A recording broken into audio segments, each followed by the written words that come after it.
RTV edi kanfo wa mamrem ne ye be mo bia akaba edoba wa TV so na be pie mu ewo asafo fitemu na ohwe machi a adesuafo na ejinjina machi a wo nyina no wo mo kwame nkromasuafo mu na ene se fitafo oye bakwa mo de ye adwuma ye engine oil edin edi nim nipa e dirty oil na se hwehwe mu bebre na abeda edi se ade bi wo mu a se eka woni pedua na ekọ ni pedua mu a ebetuma hawo pa tichiu ni wosa ene obrebo ni mekeka ho nyina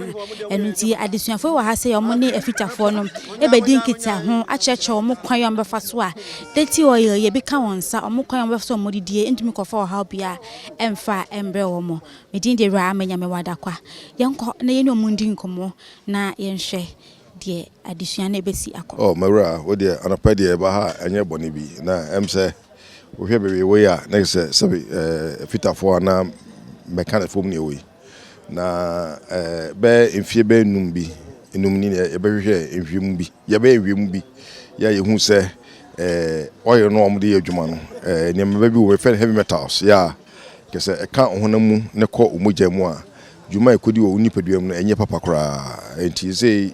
ye bai de wura ye de aba ama fitafo wo kumase eni potemu chese o make sure say sa dirty oil no enka omunsa ho pi anase omunfa omunsa ye omunsa no omunfa nidi anase ka bia o ma repair o mutia so pen no ma engine no say de hu say yima na anya adwuma no eyi metas nyina ba ewie ma obi a wa around bia ho mebi nti say sa de road ne de ba ye ka chi obi a say o make sure say sa oil no omunfa omunkra ne na anko omhunam na omnipaduam nti adwuma ye de ba no o se de impact nyame adom omagya tumpa bebia bekubia omoda sepa say bibia no munima say omohu aye omoni sopa nti say omode asede bia nti yeso amaye ni akise yeso adwuma ye de ba no sebe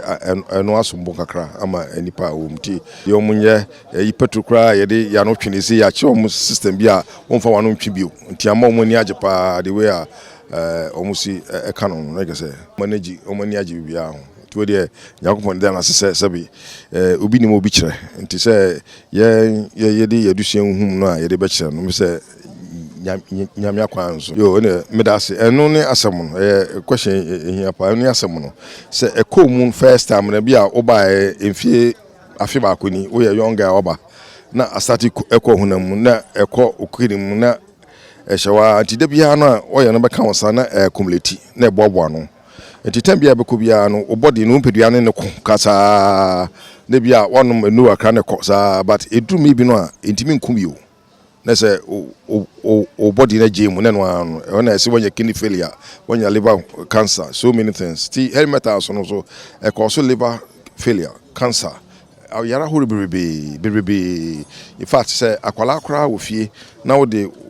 wodwuma tare Kofi na wo de sha no a na ebi ko ne ma no say hankwala bebre adusua kra sabi enwoma yese obi abon bebre kra betime free no because e cause learning disabilities in children so it ni nyina koye ade a wo kan ya boma enya de pa nti no ase ye be prevent say bi be kan nti say like me answer our question here ko mu no a untimi enyingu se bia wakọ odwon so ana se wakọ ba bi so manako na accumulate wo body mu sa ti bedu mebi no na ase wo body ntimi fighting bio na ayeto ama sa na koye enokre ye ncheche bebre sa de ka kire o mo se obotimi a o mo she long sleeves ene shed bia obotimi shed bia se de oil ntimi nko honam ana ayi se won san de bia oil no kwa na wo she gloves bi e se gloves nyame adom ayefo wo bia bituma to bia e enti se hoye no nka ho babia no honam babia no afesu gudidi a wo se wo horo nsa wo de oil ko mu aduane bekuma wo no ayi metals bia ko mu nti ya cheche nyina ya fly kra o ha o mo hwe de bia wo ba wo shop ne bo na wo hu se sei na wo se me ye tambia ya fly se ne mom ya ebituma bo hu ban abrofo ne free US no mo Duke University e wana me professor nti o mo fi Duke University na o mo kan so free K University tech nti o mo nyina na kabom ne yesa yi nti university me no students no makabo na yesa adwuma Yo, me da say here pa because so obi ehu bi. Obi aso sua bi. Enti last year no ye buy ne call kekus. Ano ye ko cheche ya se ne ye di ho be bosumienu cheche ya. Enti this year na ya ba Kumasi. Kumasi de hu se ye fit adwuma no so. Ya ye bia fine ya ko magazine mu nyina ko ye bia da next year so ye baba maybe in crime. Kukomperia also ne aba ni ato so sa se be go sunya o se be ko tamaloni a ade a ebota so ye be. I think it's definitely very different in the U.S. the way that we work with oil. If people are working with it, they're wearing long sleeves and gloves, or they wash their hands right after if they're not wearing gloves. It's actually illegal to dump the oil on the ground in the U.S. So even if I'm changing my own oil, I collect it and take it somewhere where they can recycle it and use it again. And I definitely notice here it's just dumped on the ground. People aren't very careful about touching it, so that's a big difference. I definitely learned that a lot of them are really excited to be learning better ways to work with it. A lot of them didn't know or maybe didn't realize how they could work with it more safely. So I really like how receptive they've been and how excited they are to try to find solutions to work with the oil more safely. Yeah, so I think it's definitely very important because obviously all of us are exposed to heavy metals at some time, but people who are working with this oil every day for sometimes 12 or 13 hours, 6 days a week, the levels of exposures that they have are so high, and this can cause so many health issues for them that it's very important to work with it safely so that over 30 or 40 years of work, they don't get such high levels of exposures that can lead to things like cancer and liver damage and heart damage. So working with it more safely is really important for them being able to live. So like I said, in the U.S., I think the laws and practices are a lot more strict. So in general, the mechanics are much healthier there. But I know from experience from talking to people here and from talking to our professor, it's very common for mechanics here to suffer from health issues or even sudden death. So that's why it's really important to us. Not so much that I know of it personally, but that I've heard stories. I think definitely just be very aware of what you're working with and know that it's dangerous. Take the precautions you can of wearing long sleeves, wearing gloves, wash your hands before you eat, wear closed-toed shoes. If the oil touches your skin, make sure you wash it off. And definitely try not to dump it on the ground because then it's not just affecting you, it can affect everyone. When the rain washes the oil away into rivers, into farms, it's poisoning the livestock and the crops, so you can be affecting your whole village with these chemicals. So I think it's really important to cover as much skin as you can. So definitely closed-toed shoes on your feet, which can be important for other things too. Like if you drop something on your foot, that protects you. And then covering your arms and hands is really important because those are the things that are going to touch the oil. Oh, that's it. Professor na. I'm say education or the amano. You dimrana so a betimi aboa ye papa. You also hear you change oil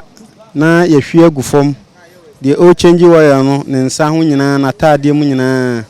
egu atade ni mu ekọ nsa ekọ skin mu ni nyina no onsinsanso enso na yenim tesese a wa me hu se oil no ade wo ma ekotia nipadua no mse nkyerɛkyerɛ no ye bedi suye na ye nso ya bodawuro e de akyerɛ ye members no sa abribia ye adwuma ye ma safety no ehia ye said the menu be di kan no ye besre aban mu mpanifo se eye garages anase mazi for no a omoma omani emra e ho kakra bi te say safety boot any gross ne overalls no so omoma omani ba ye ford no mo brave bi na ye nso ye de members na ebeboa ma eno ma ekoso no aba fom pa say ekwan be fa so no say ese ye boy ho ban yi say be safety boot na gloves no so ya hye bi we nsa na omo mobile chire so ya chire omo se omo mo ho ban se de be ya enfeti omo ni padua no na ye hwehwe ore no so engu fom ti si sa chire we de be boa ye pa na madam mo ye hwehwe so ma enchire ma no so ye chire omo na etimi aboa ye nyina ti we be boa ye pa ma ya de munko so ara munye se ya na enso yenye na ntimi nkɔ nanim etimi aboa enchire ma no edamas sana me hu no because ya na ayefi na ade bi ayefi bi anso e friend date ntini e friend date we this ya mo na mo sua ehu se mfumsuo bi wo ho a nipa na o yusu na o ntimi amɔ ho ban a e be ma problems ni ade ndisi ya no mo abe de mo na e be hwe mo nimdi a mo nim fa ho no na mo so mo kyerɛ ya afi na ye nso yesua na afi ye de aye adwuma na aboa ye nyina okay we ni de na ye nim se bibi saa o nti we na omugu so omo kyerɛkyerɛ na bɛma yɛyɛ wɔ yɛ no kra betumi apɛ kan bi de agum sɛ de bɛ ayɛ nhwiehwie ngu fam na anaasɛ bibi yɛ nsa ɔyɛ no bi yɛ nsa ntempaa no yɛbɛtumi ahoro anaasɛ yɛbɛhyɛ gloves na yɛtumi de abɔ yɛ nipadua nso ho ban nti fi na ekɔ de yɛbɛhwɛ sɛ saa deɛ no yɛnhwiehwie ɔyɛ no ngu baabi basa biam deɛ bɛtumi sɛ yɛbɛsrɛ mpanimfoɔ na nka ɔmo aboa yɛn sanse gloves no yehia gloves a ɛyɛ kama yɛbɛtumi de ahyɛ yɛn nsa ɛne mpaboa safety boot a yɛbɛtumi de ayɛ adwuma a ɛnkɔfa problem bi emra because yɛn tade a yɛhyɛ no emu ɔha overall no yɛn duduro na ani bi nti bi wɔ ɔhyɛ atade na ɛbɛkɔ weekend nkra na ayɛ poto na ɛwɔ sɛ Monday no ɔsan hyɛ saa atade na abiem nti yɛnya overall ne safety boot no mo a yɛbɛtumi de ayɛ mechanic adwuma na nka bɛboa yɛ pa.